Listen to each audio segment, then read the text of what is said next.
Hey, everybody. Hey, everybody. Welcome to Therapist Uncensored. This is a podcast that breaks down interpersonal science into practical and understandable tidbits. And as you listen, I can just imagine little light bulbs of insight appearing above your head. Absolutely. You're going to be surprised and touched at what you learn about yourself as you get more accurate and in-depth view of your mind and your heart, and as you figure out those close to you. Therapist Uncensored brings you decades of experience with interpersonal psychotherapy, relational neuroscience, modern attachment, and anything else they think will be helpful in healing humans. Now here are your co-hosts, Dr. Ann Kelly and Sue Marriott.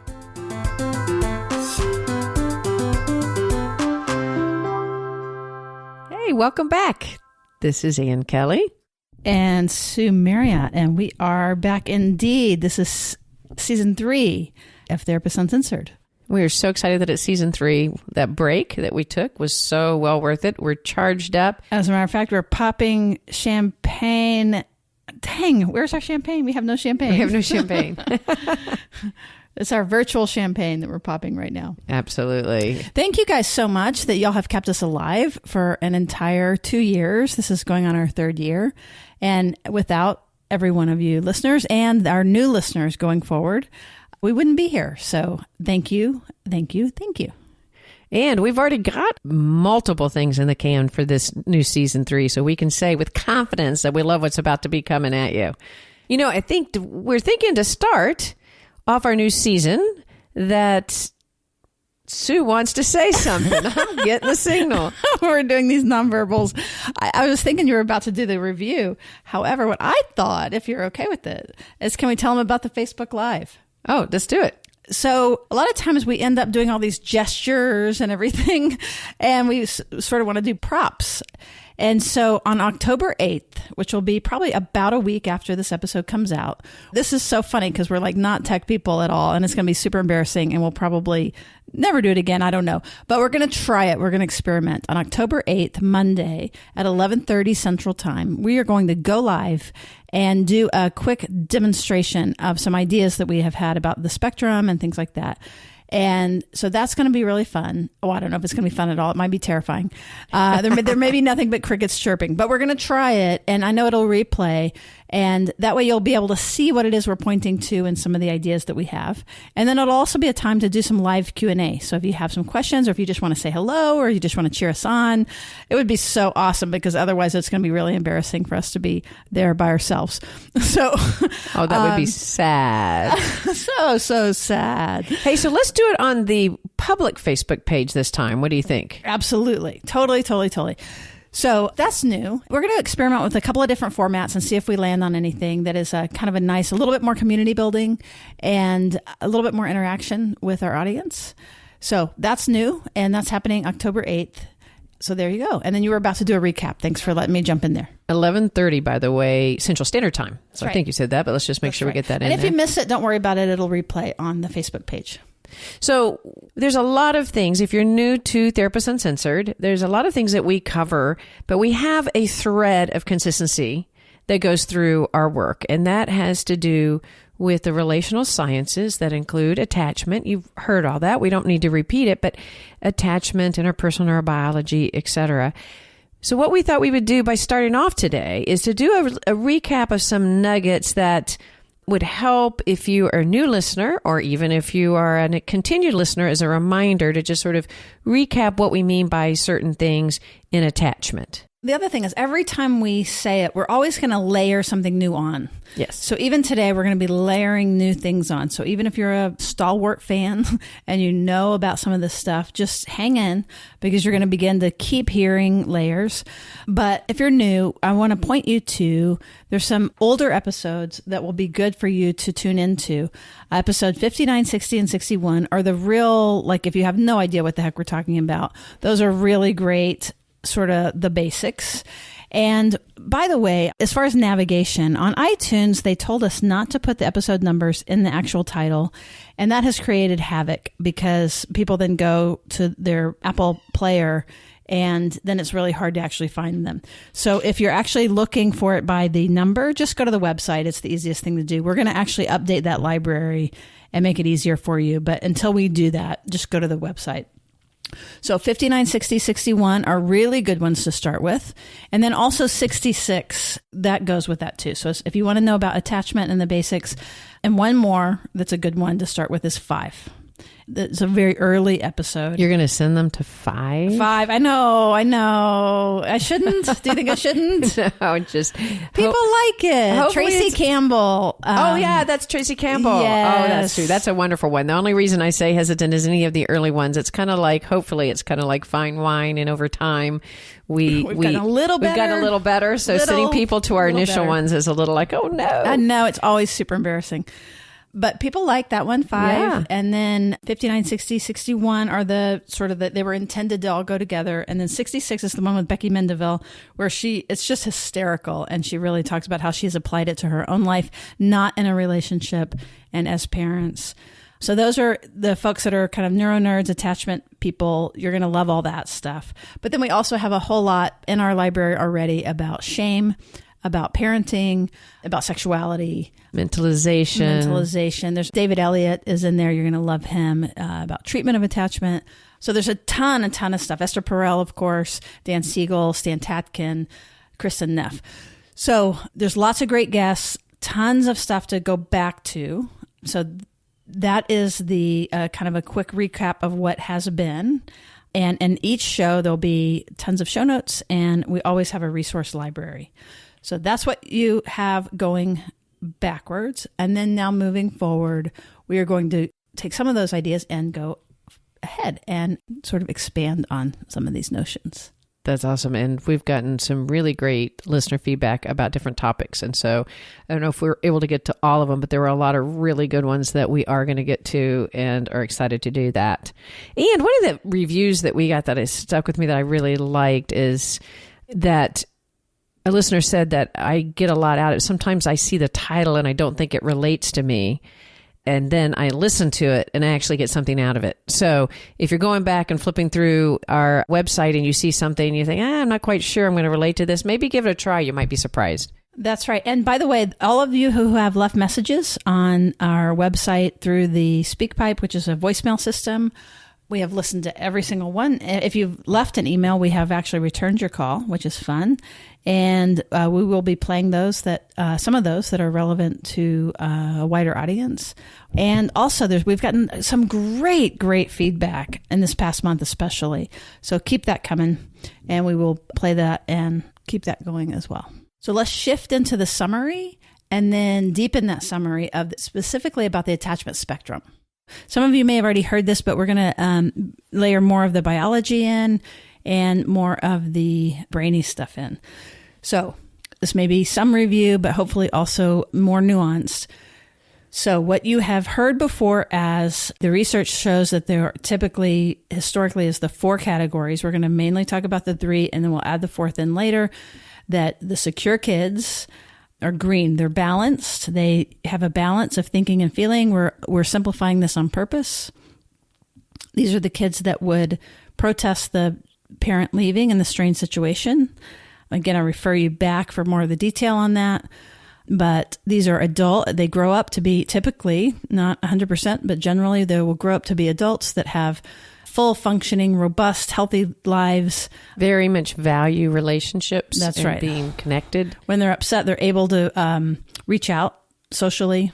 And turn towards other people. Now, going into the ventral vagal stuff and the polyvagal stuff, they're able to, again, when they're upset, they turn to people. They're able to either inside their own mind or interpersonally, they can ask for help. And then they can receive help. When the help is there, they know what to do with it. They don't bat it away. So that becomes a really big deal. So going left, you get the blue.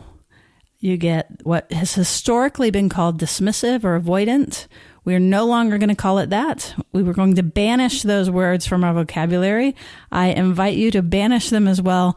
They have a little bit of a pejorative notion, and there is a movement that we are beginning and continuing. We're going to call it a more neutral term. It's if you know that you tend to lean blue, meaning that under stress, we don't live there necessarily, but under stress, that you may tend to do things that inhibit feeling. And you don't mean to, but when somebody asks you a question, for example, and you tend to pack it up. So you would say things like, if I say, hey, Ann, how you doing? Fine. How was your relationship with your mom growing up? Great. So if you notice, I literally looked away. It makes me it just kind of closes up that conversation. Didn't your mom work when you were growing up? Yes, she did. She was a very hard worker, as a matter of fact. See, it's hard to get a handle, right? So Anne's not meaning to push me away. She doesn't even know she's pushing me away, but she's basically packing up the conversation. She's not curious. She's not trying to open up anything. And she would like me to move along and say there's not a lot to see here. So that's a super short example because we're going real fast, because I know for many of you this is a review. The idea is to touch on it again so this can be familiar for everybody. Right. In those answers, that an individual giving kind of those sort of answers necessarily is even consciously aware of wanting to pack it up. We might really feel like we're answering the question. But wait, Ann. What if my childhood was good? Like what about the listener that's going, wait a minute, my mom was good? Yeah, likely if one kind of lived more in the green, even if the answer is that's good, it's probably going to be more rich, more engaging, and it's going to be an answer that actually wants to bring the listener into a dialogue. So right. I might say something more like, I really had a great child, and everything was kind of hard because my mom worked a lot, had to really juggle a lot. So there was a lot of stress, but actually there was a lot of love and a lot of care and connection. So I feel really grateful for my childhood. That would be probably more of a robust answer. That's right. So I don't know if you could feel the difference of that. And then also if I were to ask Anne a question and if she was in a green mode, let's just call it green state of being, because we're going to move this a little bit more from category to states, like from traits to states, because that's more interesting to us, because it's something that we can do something, it's more hopeful. Then if I'm curious about it and I do follow-up questions, and if the more blue we're in, the more we're going to wrap it up, the more we're going to package it. One might say, we might get impatient or like I said, it's fine, and we'll do more closing. Possibly because it may, on some implicit or unconscious level, evoke some feelings. And so there's a desire, even if it's not a conscious desire, to cut it off. Like even being asked a lot of questions is kind of intimate and can feel like somebody's looking for something or challenging you. There could be a sense of a lack of trust that comes up. And one of the reasons that is that when somebody falls more in the blue category, they have had an insecure way of relating as a child to their primary caregiver. And that gets translated in future relationships. Right. And what I might even say is that they have learned that their most secure way of relating is to inhibit information. Right. So it's actually us now as adults might look back at it and say that it's insecure, but really now what we're saying is that was the most secure thing that they could have done. So it was a solution. A good solution. A good solution. It was a healthy adaptation to a parent that needed them to pack particularly their negative feelings away. So often these are, not always, but often these are parents probably that had that done to them. Maybe, that's the best guess. But for some reason, if that child was playing happily, they probably did better than if that child was whiny, needy, critical, certainly temper tantrums or hatred or any of that range on the keyboard was probably had to be put away.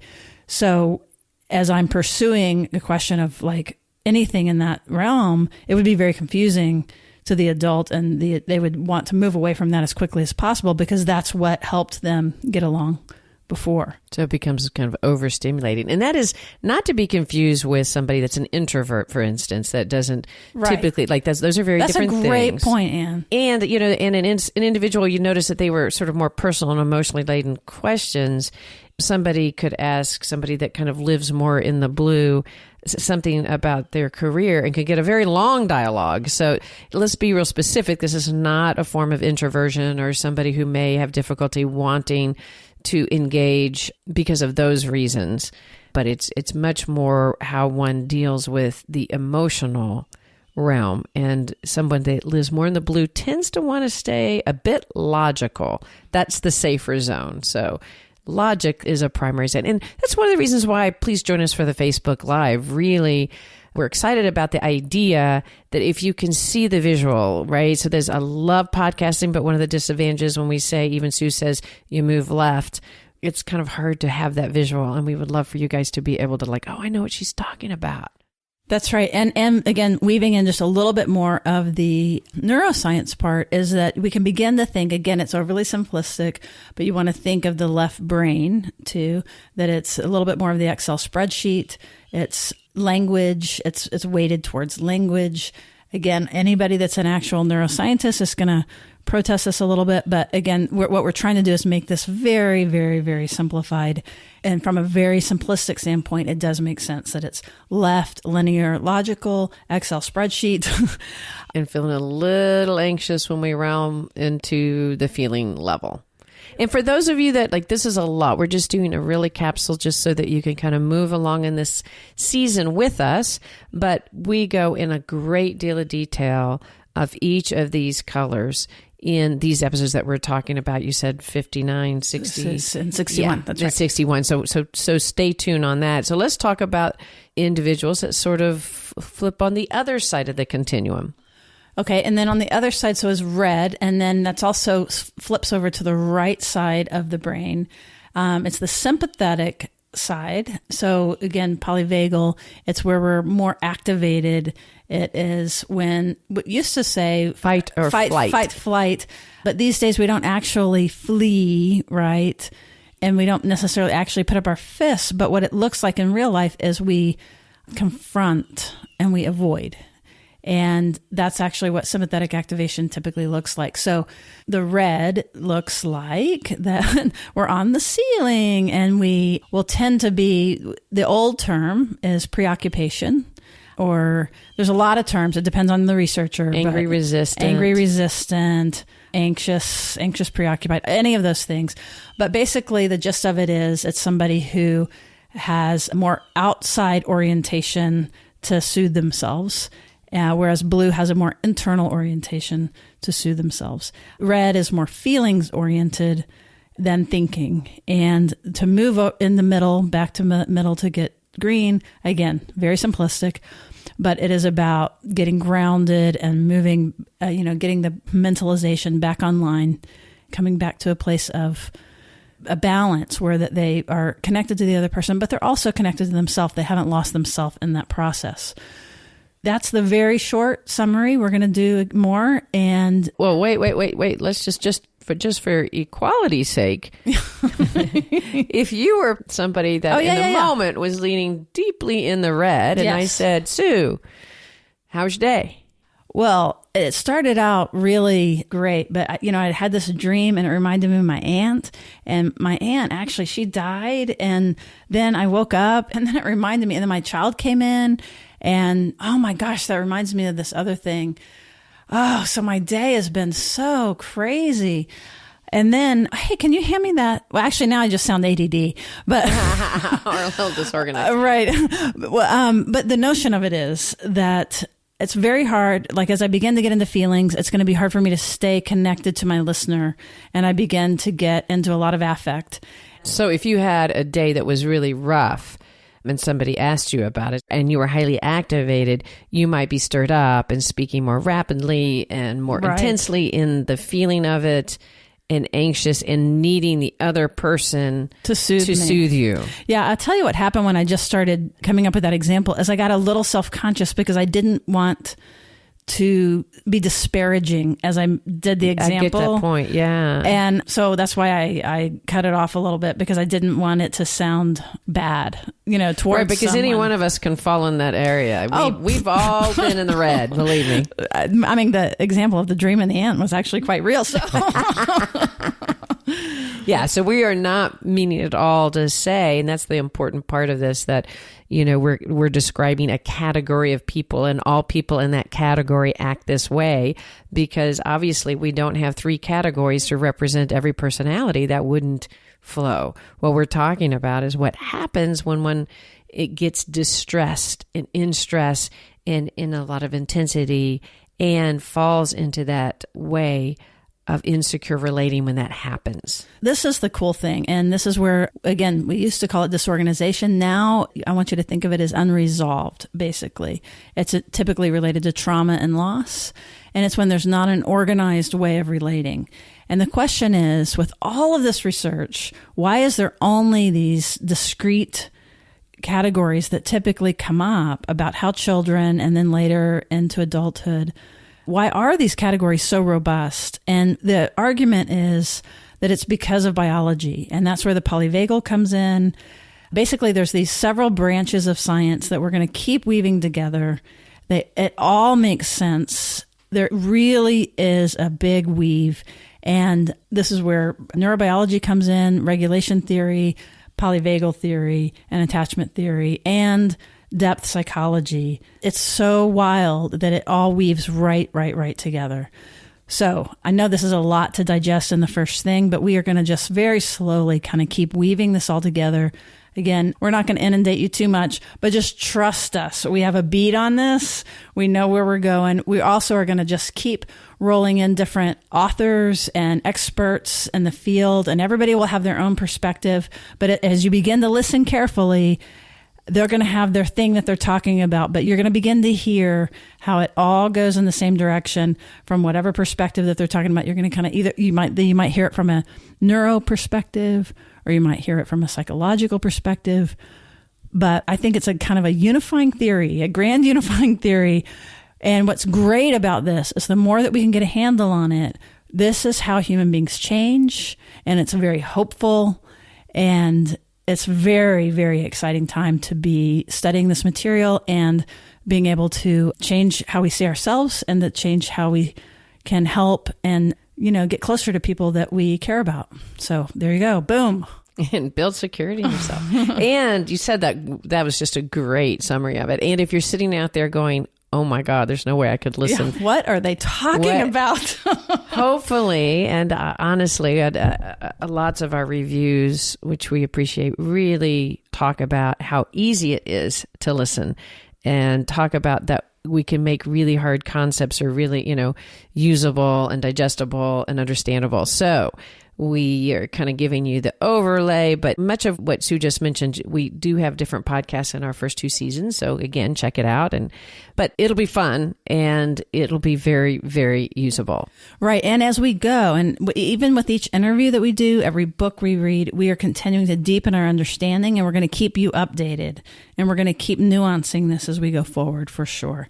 Truthfully, that's the title of Therapist Uncensored. I know, like sometimes people might be disappointed. Uncensored. What is that? We're not naked.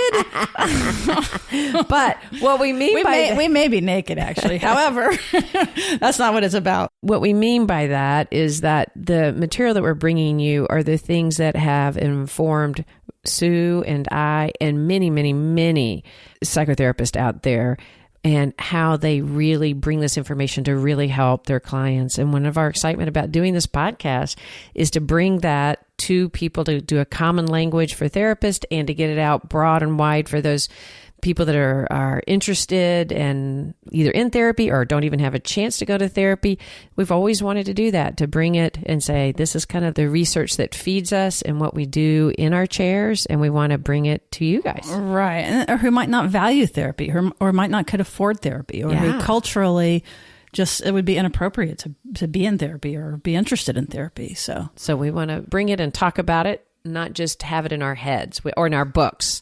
Our whole goal is to get it out of the books, out of our heads, and out of the therapist office and out to the public as a whole. And thank you so much. There's one particular listener that sends us pictures of her child.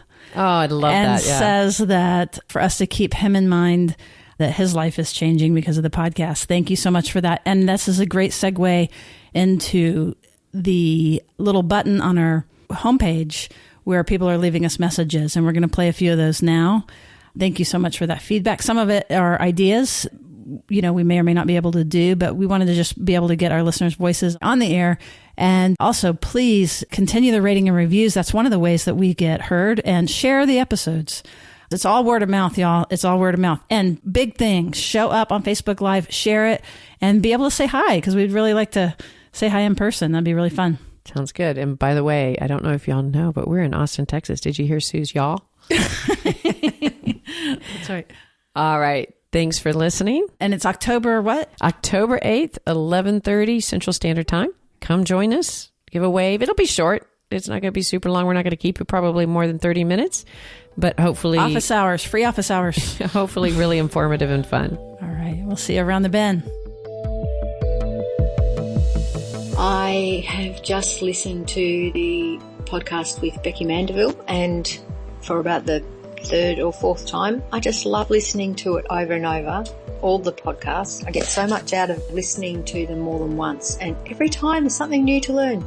Today I was really pleased to know that when I'm a bit dysregulated, my thinking is distorted. It doesn't mean that I'm crazy. It's just distorted because I'm feeling a bit out there. It really helped me know that I'm not, that the feelings I'm having are not real. That word was a relief for me. And I hope you're both well. And also the listening to the podcast that you're repeating, it's a great idea. That's about it. Hi, Anne and Sue. This is Tracy from Chicago. I'm a neurotherapist, and your podcast has just been wonderful, and I've learned so much from you and from Patty when she was still on there. I wanted to respond to your call for feedback. So I don't think I have an opinion about the person who introduces the podcast. I definitely understand what people are talking about with it being a man, but I don't know if I have an opinion on that. I'm skeptical about the idea of doing the podcast in segments because I like that you take on topics and really talk about them. So I know you would do a great job if you did segments, but I'm a little bit skeptical that it would take away from kind of what I value about it. I would be totally on board with like a longer, I'm imagining it as like the Savage Lovecast, where there's a shorter free version and a longer paid version. And I would definitely subscribe to that, I think, for this podcast. I would love to see, as a personal interest of mine, I would love to see a little bit more about trauma and working with trauma. I would love to hear your perspective on, the work that we do in terms of changing narratives with clients and how working to change people's narratives. Therapist Uncensored is Ann Kelly and Sue Marriott. This podcast is edited by Jack Anderson.